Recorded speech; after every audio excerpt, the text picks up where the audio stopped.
listening to Tough Tiger Talk Flash Report. All right, shout out to the Tough Tiger Talk family. We up in this thing representing the LSU football family, man. This was a tough and rough year for LSU football. Of course, a lot of losing, man, here, but they have one more matchup the last day of the month, December 31st against the Baylor Bears. They can finish out strong in the Texas Bowl, man, but going into 2025, the season for the upcoming year, Brian Kelly has gotten busy, and he's moving with a kind of a pissed off pace, if you know what I mean, dealing with LSU at all of the issues and things that happened this year, man. The losses early on, we talk about they losing to the Gators, the Tide losing as bad as they did, the Aggies lost, the USC lost, and it was just a rough year for our Tigers, man. So they're trying to finish on a high note, beating the Commodores, the Sooners, and looking to try to take apart the Bears. A lot of interesting things have happened as the Nuss Bus returns back to Baton Rouge. Coach Kelly spoke recently about his shoulder or his injury, being that he's okay. And, you know, we're going to get into the football side of things in terms of the transfer portal, because he did mention that in the press conference. We posted that on the channel. And let's get into some of this stuff, because they're not done. They've been doing a knockdown, drag out job, and they're absolutely crushing it in the transfer portal. Let me give them guys a round of applause, man.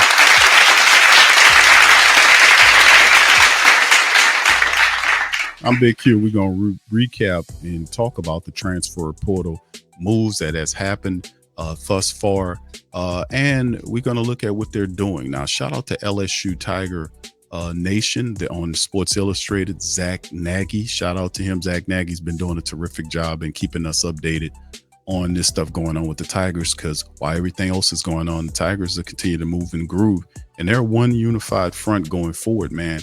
And they're really looking to challenge in the SEC, and Brian Kelly's not coy at all about his verbiage, especially at the end of the year coming into the day.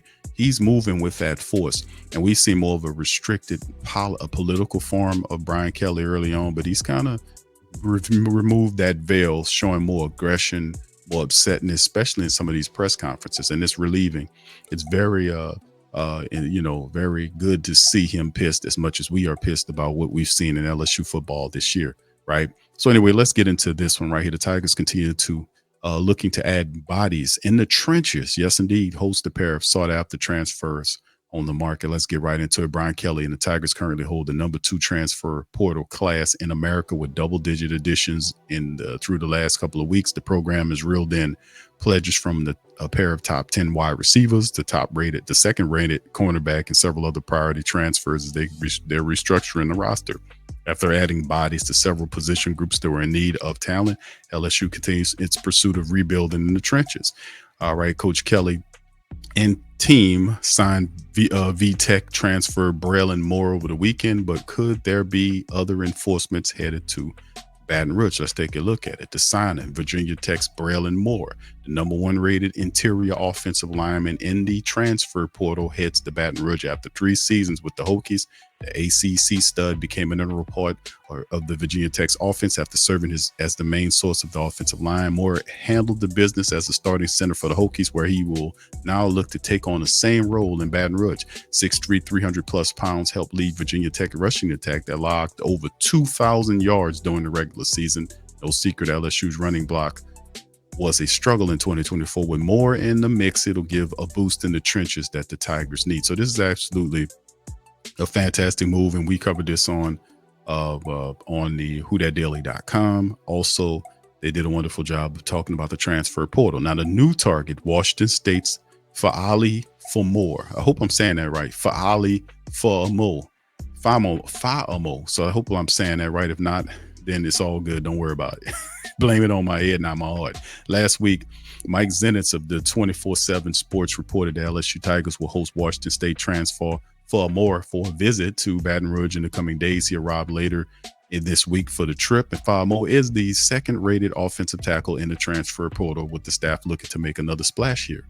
We've seen the program be successful with transfers that visited campuses to this point. Fa'amoe be the next in line? Will he be that guy? Time will tell. But for so far, he's wrapped up with a pair of visits with Nebraska, LSU, according to 24/7 Sports. Now he's 6'5", 314 pounds, just completed a redshirt junior campaign.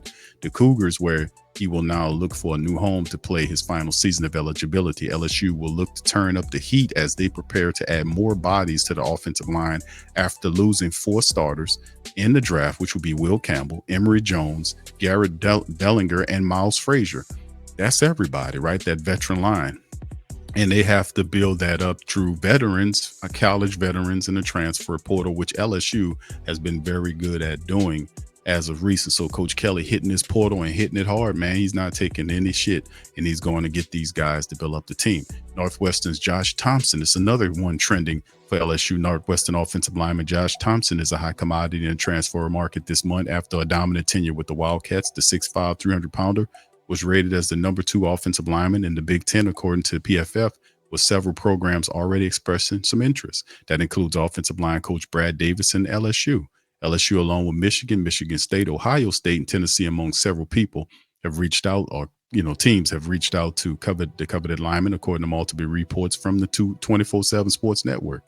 LSU would need depth in the trenches next season after losing, we talked about Campbell, Emory Jones to the draft. The Tigers will lose 4 starters in total on offensive line. Campbell off to the draft along with Jones, while starting guards Garrett Dellinger and Miles Frazier are set to begin the next chapter after taking part in senior night. LSU has been heavily involved in Thompson's portal process along with Michigan, Ohio State, and Tennessee. He's now fresh off his visit from Knoxville, where he checked out the Volunteers, and he's along with Baton Rouge. So there's yet to be a timeline in place for Thompson when it comes to shutting down things, but it appears that the Volunteers are trending for this coveted offensive lineman. So we'll see what happens there, man. Also, he's a Michigan native, and it appeared that the Wolverines could be a team to beat, but LSU and Tennessee quickly became a pair of heavy hitters in his recruitment. Now, Pete Knuckles of On3 Sports has logged the prediction that Thompson joins the Volunteers, which will be his final year of college football. For the Tigers, they will continue to look to add more offensive linemen via the transfer portal, with the program looking to add 1 or 2 bodies to the trenches. So, Ty, shout out to Zach Nagy, and did a really phenomenal job of keeping us abreast on what's going on with the offensive line, as LSU's definitely looking with 4 guys leaving to build up that offensive line so we can get the running attack going. Getting more was big. Now we need to fill around and put the big mooses or the big uglies on the offensive line so we can protect the quarterback and power the running attack without any doubt about that. Let's then transfer to this final article right here of Tough Tiger Talk. LSU football transfer target coveted safety closing in on commitment decision. The Tigers continue pursuing help in the safety room. South Florida transfer Tawfiq Byard is an option for LSU.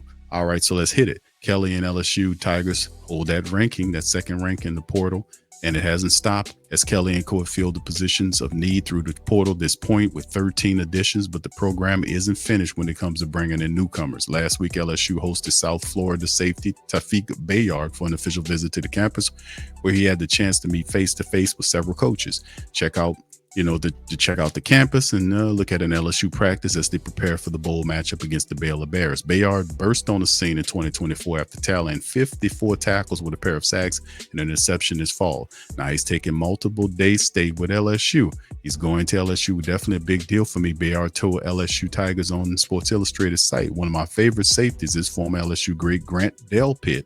So being able to have the ability to play for the same school and have a chance to play in front of their supporters would definitely be a good feeling." LSU brought Byard to town last Monday, where he spent the full day with the program. Fast forward to Tuesday, and his visit continuing going into a positive direction with a bold practice setting. The impressive defensive back has multiple schools on his radar during the transfer process, and Byard visited VTech prior to his trip to LSU. Following the visit to LSU, he's then hitched the road to Nashville to see what the Vanderbilt Commodores had to offer. Then, with visits to Virginia Tech, LSU, and Vanderbilt in the rearview mirror, Byard told LSU Tigers on Sports Illustrated that he checked in with Deion Sanders and the Colorado Buffs on Friday for a multiple day stay. So that's very interesting. Now, with 4 visits in the rearview mirror, he will now mull over options with his camp and lock in on a decision in the coming days. So hopefully we can be able to land him as well. But LSU has landed commitments from 13 transfers to this point, while seeing 17 members of its 2024 roster depart Baton Rouge. But if you got to lose guys, you got to try to replace them with better versions, period, right? So these are the departures. Ricky Collins, the backup running back, he is departed. Landon Erbetta, the wide receiver. CJ Daniels is gone. Deshaun Womack, Jordan Allen, Shelton Sampson, Kylan Jackson, Xavier Atkins, Jair Brown, Bernard Causey, Nathan Dilbert, Demarion Johnson, J.K. Johnson, Corinian Pimpton, Javier Suggs, Sage Ryan, and A.J. Swan all have hit the transfer portal. Most of these guys are already picked up teams. Some of them haven't. But these are the additions. That was the past. This is now.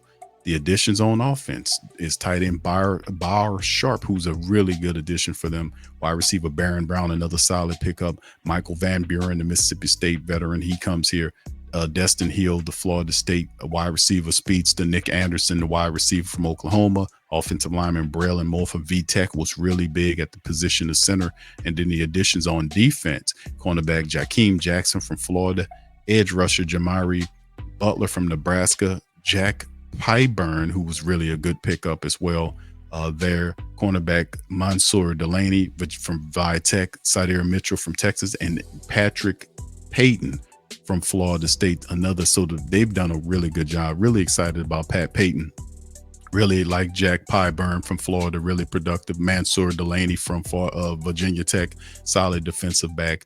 The big Sadir Mitchell, a huge, massive interior defensive lineman from Texas is help. And these guys are going to be big. These veterans are going to be big on defense to help fill roles, especially these addition of these wide receivers that LSU picked up with Nick Anderson, Destin Hill, and Baron Brown. These guys are going to be big to help keep that offense strong. Then on special teams, punter Grant Chadwick from Middle Tennessee, they really in a lot of circles love this kid as a punter and bringing them in to help solidify the special teams for LSU. So they're doing all they could do. They've done a wonderful job looking at the edge, bringing in edge guys, putting guys on the interior. And then, of course, offensive line wise, as you list Braylon Moore, they're still looking at people like that to help beef up that line. So LSU's not done yet, far from it, and they're putting in a lot of work to keep this thing going. So anyway, with that being said, we're going to close out on this episode of Tough Tiger Talk, the Flash Report. Listen, thank y'all for listening. Do me a service. Please subscribe, like, and share. Hit the notification bell as well so you can get these really cool updates from your LSU fighting Tigers, man. And listen, man, we got one more game against Baylor. We'll have the preview of that coming up soon. But listen, man, it's been a tough season, man, but the Tigers can kind of finish out the season on the 3-game winning streak by taking down Baylor, and just that'll build to a crescendo for 2025. A lot of pressures on Brian Kelly and his staff to show up big dividends in the SEC next year, and I want to see what that looks like. So still know there's rumors around Harold Perkins. Still waiting to see about the Harold Perkins rumors, if they're true or not. If Harold Perkins is deciding to come back. I know I've seen some stuff out there, fam. Y'all kind of share with me in the chat if y'all heard anything about Harold Perkins coming back. I've yet to hear an official report that's saying Harold Perkins. I know he's still thinking about it, whether or not he will play or come back to LSU. It's still up in the air, man, on him. That'll be a big addition too. But anyway, with that being said, good news on the transfer portal going forward, man. Great work by the staff. We got to keep doing this type of stuff, man. So anyway, with that being said, I'm gonna holler at y'all on the next one. Much love. Go Tigers.